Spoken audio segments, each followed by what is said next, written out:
ఇప్పుడు social media ఇన్ఫ్లుయెన్సర్లు కొంతమంది ఒక బెట్టింగ్ యాప్ ప్రమోట్ చేసినా కూడా లక్షల్లో కోట్లు తీసుకుంటారని చెప్పేసి పోలీసుల విచారణలో తేటతెల్లమైంది. ఇప్పుడు ఇవాళ విష్ణుప్రియ కేసు అంటే ఆమె క్వాష్ పిటిషన్ దాఖలు చేశారు. ఇవాళ విచారణకు వచ్చే అవకాశం ఉంది. ఏంటి సార్ ఇప్పుడు సెలబ్రిటీలు ఏం చేస్తున్నారంటే నిన్న కూడా యాంకర్ శ్యామల కూడా బెయిల్ పిటిషన్ దాఖలు చేసింది, బెయిల్ తీసుకోవాలని చెప్పేసి కూడా. ఇవాళ కూడా విష్ణుప్రియ, రేపు ఇంకోరు ఏంటి పరిస్థితి? అయితే బెయిల్ వచ్చినంత మాత్రాన, మధ్యంతర ఉత్తర్వులు వచ్చినంత మాత్రాన దీనిలో నేర పరిశోధనను ఆపమని కోర్టు చెప్పదు. అయితే దీనిలో ఉన్న ఇప్పుడు ఈ నేరాలకు ఉండే శిక్ష ప్రకారం వాటి తీవ్రత అనేది ఉంటుంది.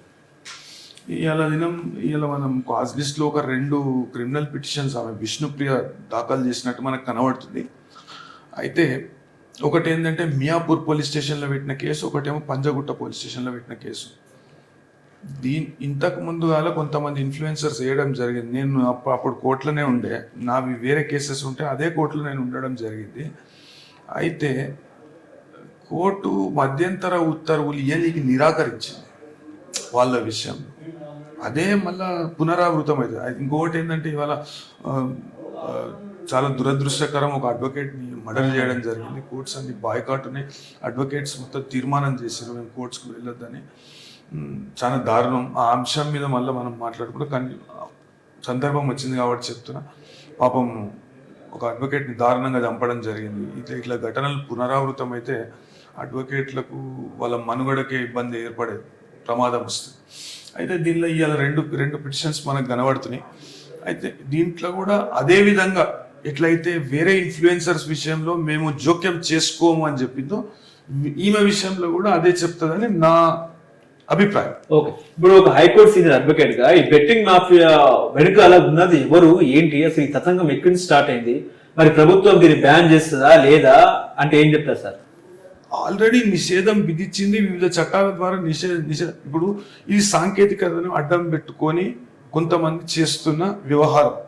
అదేవిధంగా మన దేశంలో ఉన్న ప్రముఖులు, మన రాష్ట్రంలో ఉన్న ప్రముఖులు, పెద్ద వాళ్ళు దీని వెనుక ఉన్నారు.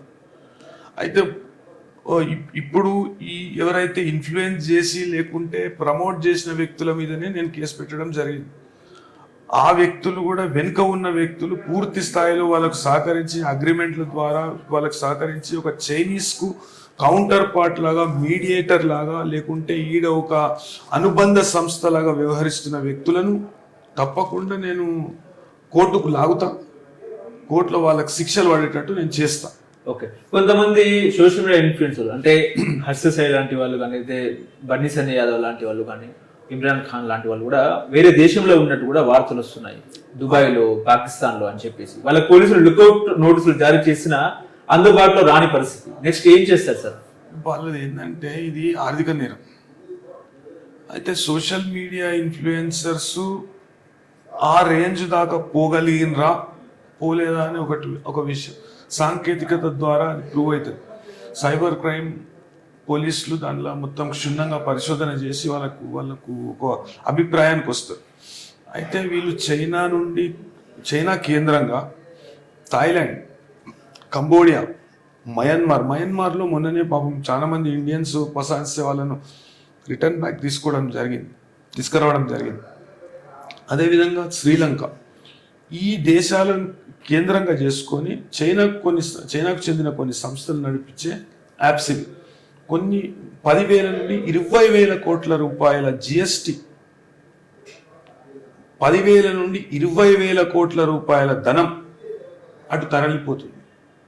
ఆ విషయాన్ని కేంద్ర ప్రభుత్వం పూర్తి స్థాయిలో గుర్తించి కేంద్ర ప్రభుత్వం ఈ చట్టాలను ఇంకా పటిష్టంగా అమలు పరచాలని నేను కోరుతున్నాను. అదేవిధంగా అవసరమైతే నేను సుప్రీంకోర్టును కూడా ఆశ్రయించి ప్రజా శ్రేయస్సులో, ప్రజాహితం కొరకు ఒక పబ్లిక్ ఇంట్రెస్ట్ లిటిగేషన్ కూడా దాఖలు చేసి దీని మీద ఇంకా కఠినమైన చర్యలు తీసుకోవాలి.